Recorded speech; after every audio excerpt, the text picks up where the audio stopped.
got it ready for these. Somebody ready for these. Sack, talk, sack, talk, sack, talk, sack, talk. Immigration is not a sin, it's not evil. It is part of the life of humanity.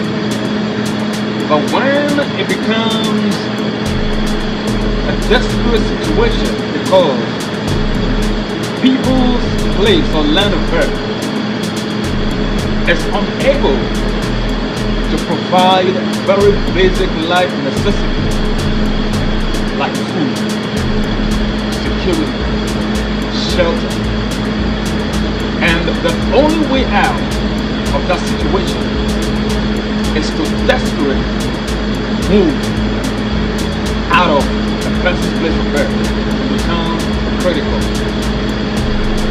situation to look at. Stay tuned. Sack, talk, sack, talk, sack, talk, sack, talk.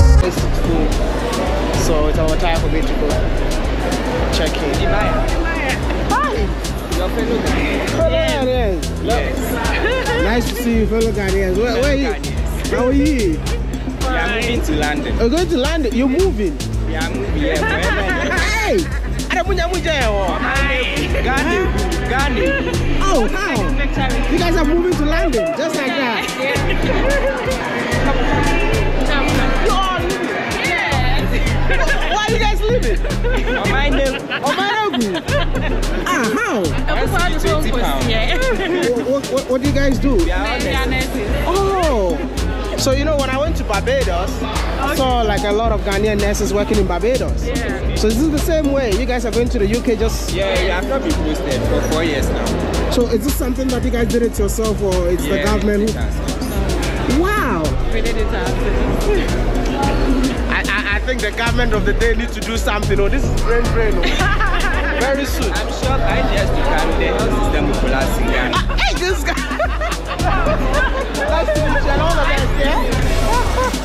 Well, I'm sure you've seen it. It's normal, it looks normal. People travel every day, so it's no news. But the moment that the church gets involved and it becomes a prayer topic, how members of the church will have the opportunity to travel.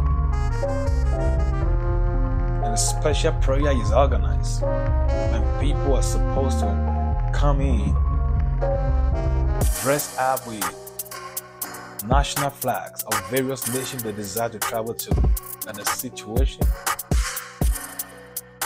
is of importance and must be talked about. Sack, talk, sack.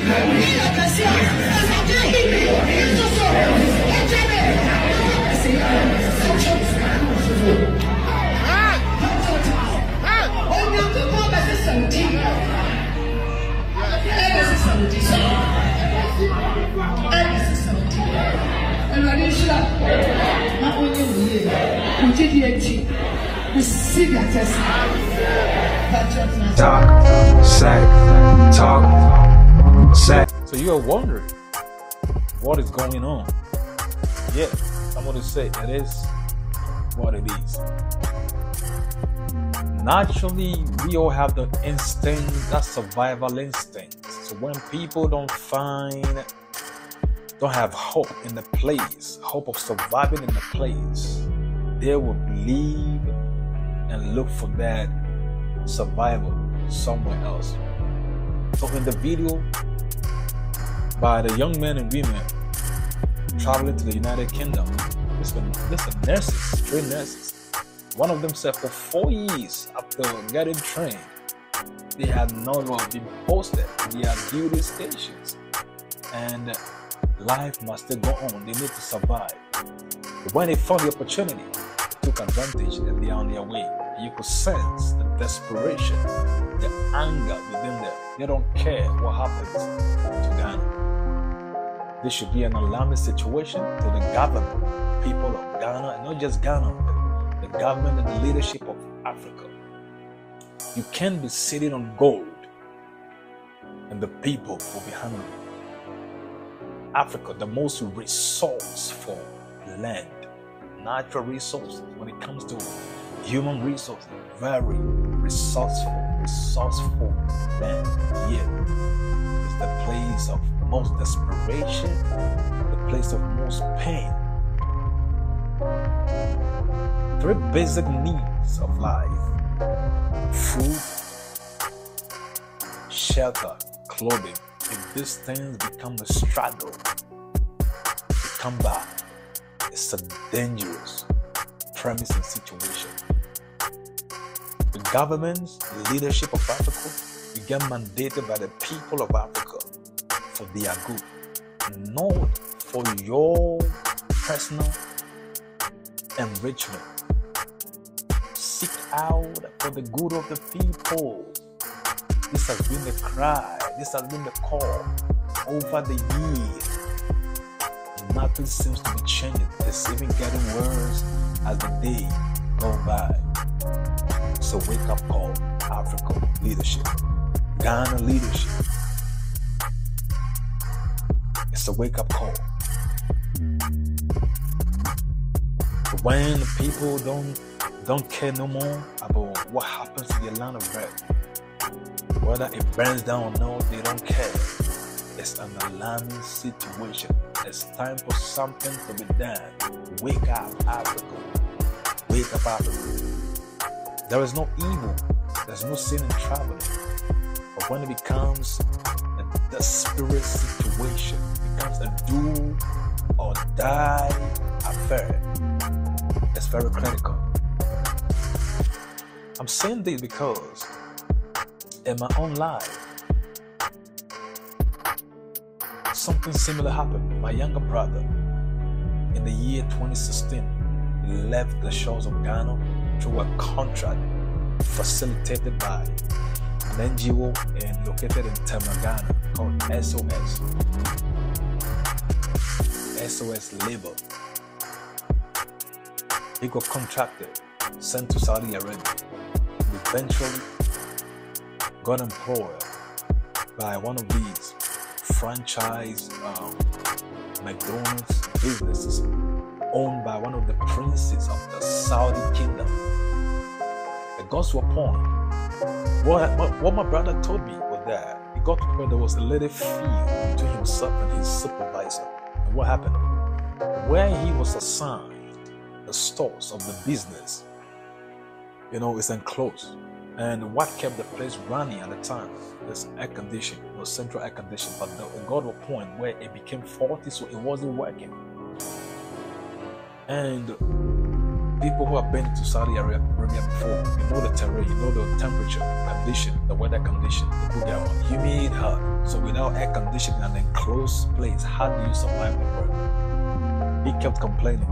And they told me that one time the supervisor boldly responded to him, say, "Hey, how dare you a stranger, coming to instruct me, a national of Saudi Arabia, how to run my business?"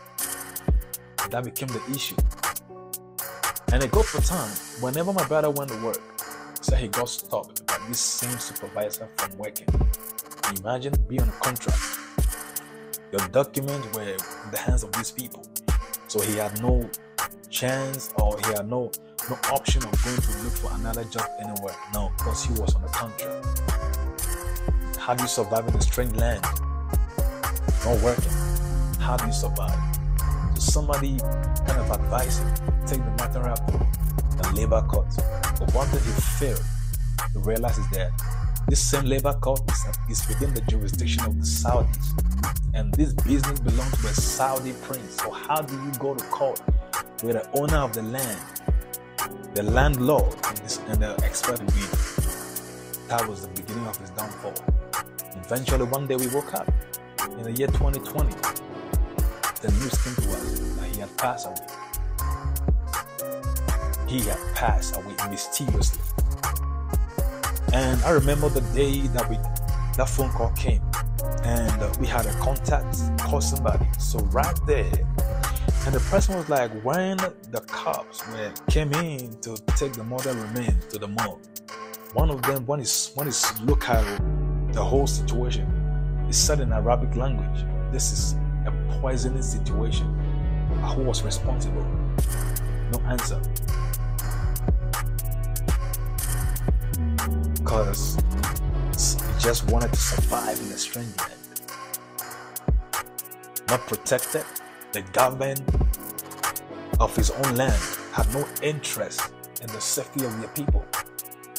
And his situation was the typical example of what we're talking about. So it should be alarming when our people are leaving, they don't care what happens.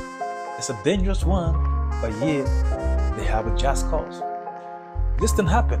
He passed. Could you imagine? He passed in June of the year 2020. Guess how long it took for the mortal remains to reach Ghana? Almost 9 months. Pressure from the people, from Saudi Arabia, because by their system, their religious belief system, they don't keep dead bodies or mortal remains of people for that long. So it was a pressure. It got to a point, it became like a warning. If you the family did not mobilize funds and send to them for the body to be airlifted, it was going to be a part of what? A mass burial. But thanks be to God, we were able to put stuff together, support from friends here and there, able to raise funds, sent to them, and it was airlifted back to Ghana. The reason I'm saying this is that the one that represented Ghana, talking about the consular at the time, a certain Muslim brother, man, you see, these are people who are only interested in their own self.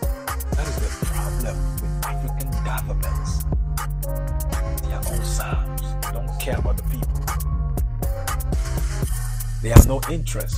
So it's not surprising the pain which these young people express themselves. They know what they've gone through. It's a wake-up call. It's a wake-up call. Not just for them, but the people of Africa, the people of Ghana. If this government, these people are not helping you, there are very young, vibrant people with fresh ideas. They can put things together and change situation. Come out of these. Always, I belong to this political government, I belong to this party, so whether they perform good or not, I'm still there with them.